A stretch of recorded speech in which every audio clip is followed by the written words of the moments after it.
Praise the Lord. ദൈവനാമമഹത്വം ഉണ്ടായിരിക്കട്ടെ. കർത്താവിൻ്റെ പാദപീഠത്തെ പ്രഭാതയാമത്തിൽ നാം ആയിരിക്കുമ്പോൾ ഇന്നത്തെ ചിന്തയ്ക്കായി എടുത്തിരിക്കുന്ന തിരുവചനം അപ്പോസ്തല പ്രവൃത്തികൾ 12-ാം അധ്യായം 11-ാം വാക്യം. പത്രോസിന് സുബോധം വന്നിട്ട് കർത്താവ് തൻ്റെ ദൂതനെ അയച്ച് ഹെരോദാവിൻ്റെ കയ്യിൽ നിന്നും യഹൂദാ ജനത്തിൻ്റെ സകല പ്രതീക്ഷയിൽ നിന്നും എന്നെ വിടുവിച്ചു എന്ന് ഞാൻ ഇപ്പോൾ വാസ്തവമായി അറിയുന്നു എന്ന് അവൻ പറഞ്ഞു. ഇവിടെ ഞാൻ ഇന്ന് പറയുവാൻ ആഗ്രഹിക്കുന്നത് വാസ്തവമായി എന്ന വാക്കിനെ പറ്റിയാണ്. ഹല്ലേലൂയ.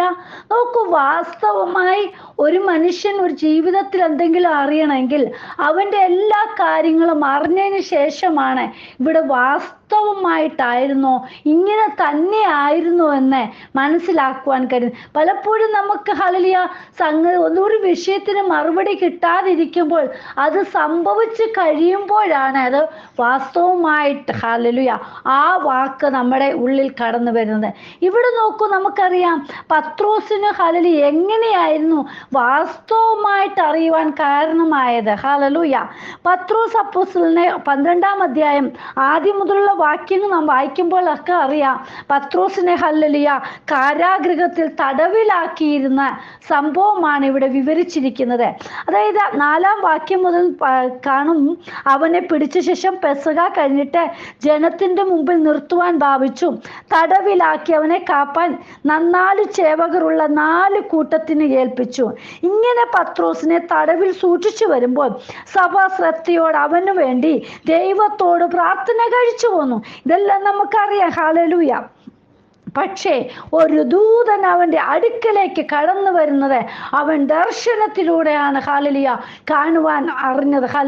വാസ്തവമായി നടക്കുന്ന സംഗതികൾ നമുക്കത് ദർശനമായിരിക്കാം. പലപ്പോഴും പണ്ട് പറഞ്ഞ വാക്തത്വങ്ങളിൽ ഒന്നായിരിക്കാം എന്നൊക്കെ നമുക്ക് തോന്നലുണ്ടാവും. പക്ഷേ നമ്മുടെ ജീവിതത്തിൽ ഇങ്ങനെ തന്നെയാണോ അത് സംഭവിച്ച് കഴിയുമ്പോഴായിരിക്കും നമുക്ക് അതിൻ്റെ വാസ്തവമായി എന്നുള്ള വാക്ക് ജീവിതത്തിൽ അത് മനസ്സിലാക്കുവാൻ കഴിയുന്നത്. പ്രിയ മക്കളെ, ഹല്ലേലൂയ. 6-ാം വാക്യത്തിൽ 12-ന്റെ 6 പറയുന്നു, അവനെ ജനത്തിന്റെ മുമ്പിൽ നിർത്തുവാൻ ഭാവിച്ചതിന്റെ തലേ രാത്രിയിൽ പത്രോസ് 2 ചങ്ങലയാൽ ബന്ധിക്കപ്പെട്ടവനായി 2 പടയാളികളുടെ നടുവിൽ ഉറങ്ങുകയായിരുന്നു.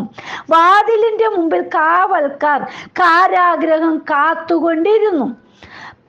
പെട്ടെന്ന് കർത്താവിന്റെ ദൂതൻ അവിടെ പ്രത്യക്ഷനായി അറയിൽ ഒരു വെളിച്ചം പ്രകാശിച്ചു. അവൻ പത്രോസിനെ വിലാപ്പുറത്ത് തട്ടി വേഗം എഴുന്നേൽക്ക എന്ന് പറഞ്ഞു അവനെ ഉണർത്തി. ഉടനെ അവന്റെ ചങ്ങല കൈമേൽ നിന്ന് വീണുപോയി. ദൂതൻ അവനോട് അരകെട്ടി ചെരുപ്പിട്ട് മുറുക്കുക എന്ന് പറഞ്ഞു. അവൻ അങ്ങനെ ചെയ്തു. നിന്റെ വസ്ത്രം പുതച്ച് എൻ്റെ പിന്നാലെ വരിക എന്ന് പറഞ്ഞു. അവൻ പിന്നാലെ ചെന്നു. ദൂതൻ മുഖാന്തരം സംഭവിച്ചത് വാസ്തവമെന്നറിയാതെ താൻ ഒരു ദർശനം കാണുന്നു എന്ന് നിരൂപിച്ചു. പ്രിയ മക്കളെ, നോക്കൂ, അവർ 1-ാം കാവലും 2-ാമത്തേതും കടന്ന് പട്ടണത്തിൽ ചെല്ലുന്ന ഇരുമ്പു വാതിൽക്കലെത്തി. അതവർക്ക് സ്വതവേ തുറന്നു. അവർ പുറത്തിറങ്ങി ഒരു തെരുവ് കടന്നു. ഉടനെ ദൂതൻ അവനെ വിട്ടുപോയി. ഹല്ലേലൂയ.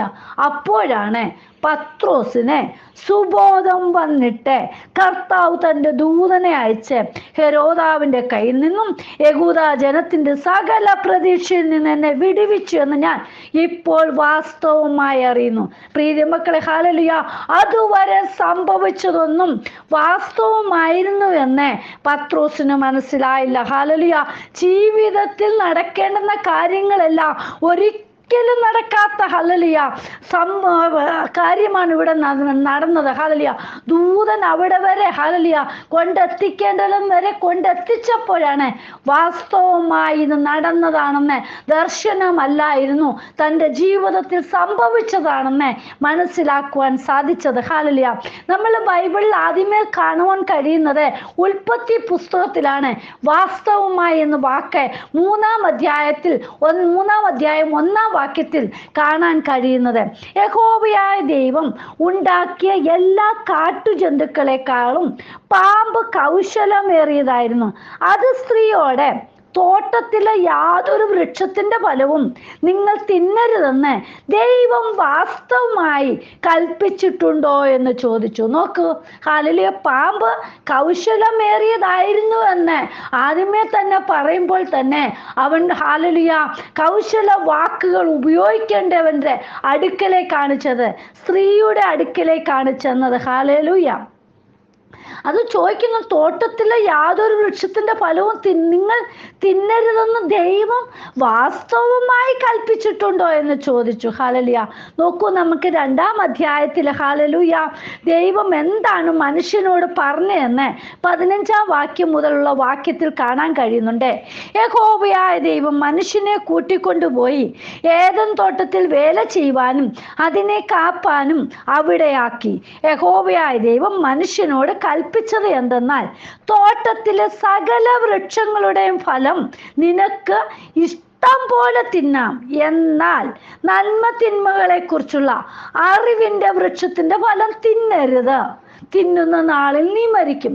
അത്രമാത്രമേ പറഞ്ഞുള്ളൂ. ഹല്ലേലൂയ. പക്ഷെ ഇവിടെ ചോദിക്കുകയാണ് സാത്താൻ, കൗശലമേറിയതായതുകൊണ്ട് കൗശലത്തിൽ തന്നെ സ്ത്രീയോട് ചോദിക്കുകയാണ്, ഹല്ലേലൂയ, യഹോവയായ ദൈവം വാസ്തവമായി കൽപ്പിച്ചിട്ടുണ്ടോ? ഹല്ലേലൂയ.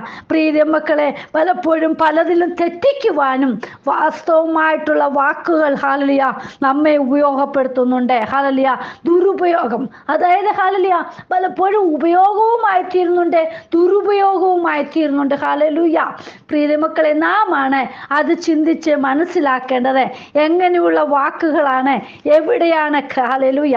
അടുത്തതായിട്ട് നമുക്ക് ലൂക്കോസ് എഴുതിയ സുവിശേഷം 23-ാം അധ്യായം 47-ാം വാക്യത്തിൽ നോക്കുമ്പോൾ, ഈ സംഭവിച്ചത് ശതാധിപൻ കണ്ടിട്ട് ഈ മനുഷ്യൻ വാസ്തവമായി നീതിമാനായിരുന്നു എന്ന് പറഞ്ഞ് അവൻ ദൈവത്തെ മഹത്വപ്പെടുത്തി. ഹല്ലേലൂയ.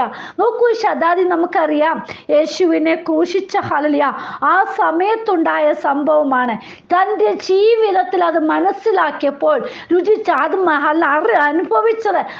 അനുഭവിച്ചത് കണ്ട് മനസ്സിലാക്കിയപ്പോൾ, നേരത്തെ നടന്ന ഓരോ കാര്യങ്ങളുമെല്ലാം യേശുവിൻ്റെ നിന്ന് കേട്ടതും അറിഞ്ഞതും ഒക്കെ മനസ്സിലാക്കിയപ്പോൾ വാസ്തവമായിട്ട് ഹല്ലേലൂയ ശതാധിപൻ മനസ്സിലാക്കി. ഹല്ലേലൂയ.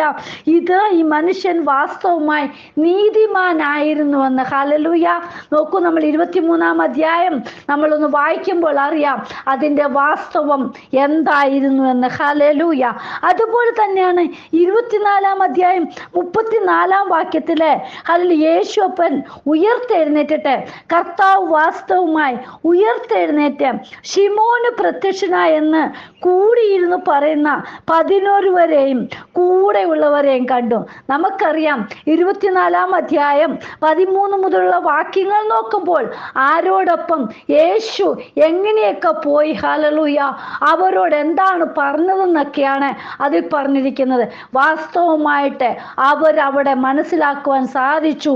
യേശു ഉയർത്തെഴുന്നേറ്റ് ഹല്ലേലൂയ 11 കൂടെ ഇരിക്കുന്നത് ഹല്ലേലൂയ അവർക്ക് മനസ്സിലാക്കുവാൻ സാധിച്ചു. പ്രിയ മക്കളെ, ജീവിതത്തിൽ ഹല്ലേലൂയ നന്മകളെയും തിന്മകളെയും യഥാർത്ഥമായും ഹല്ലേലൂയ അല്ലാതെയും എല്ലാം നമ്മളെ വാസ്തവമായി മനസ്സിലാക്കുന്ന എന്താ, നമ്മുടെ ജീവിതത്തിൽ അത് അനുഭവിക്കുമ്പോഴേ, കേട്ടറിയുമ്പോഴൊക്കെയാണ്, അതിൻ്റെ സത്യം അറിയുമ്പോഴാണ് വാസ്തവമായി ഇങ്ങനെ തന്നെ ആയിരുന്നു എന്ന് അറിയുവാൻ സാധിക്കുന്നത്. ഹല്ലേലൂയ. അതുപോലെ തന്നെയാണ് യോഹന്നാൻ എഴുതിയ സുവിശേഷം 8-ാം അധ്യായത്തിലും 31-ാം വാക്യത്തിൽ കാണുന്നുണ്ട്, തന്നിൽ വിശ്വസിച്ച യഹൂദന്മാരോട് യേശു, എൻ്റെ വചനത്തിൽ നിലനിൽക്കുന്നുവെങ്കിൽ നിങ്ങൾ വാസ്തവമായി എൻ്റെ ശിഷ്യന്മാരായി. പ്രിയ മക്കളെ, ഹല്ലേലൂയ, അവർ സത്യമറിയുകയും സത്യം നിങ്ങളെ സ്വതന്ത്രരാക്കുകയും ചെയ്യും. യേശുവിൻ്റെ ശിഷ്യന്മാർ വാസ്തവമായിട്ടാകണമെങ്കിൽ ദൈവവചനത്തിൽ നിലനിൽക്കുന്നവരാകണം. ഹല്ലേലൂയ. അടുത്തതായിട്ട് കാണാൻ കഴിയുന്നുണ്ട് യോഹന്നാന്റെ ലേഖനം 1 യോഹന്നാൻ 2:5 പറയുന്നുണ്ട്, എന്നാൽ ആരെങ്കിലും അവൻ്റെ വചനം പ്രമാണിക്കുന്നുവെങ്കിൽ അറിയുമെങ്കിൽ അവനിൽ ദൈവസ്നേഹം വാസ്തവമായി തികഞ്ഞിരിക്കുന്നു.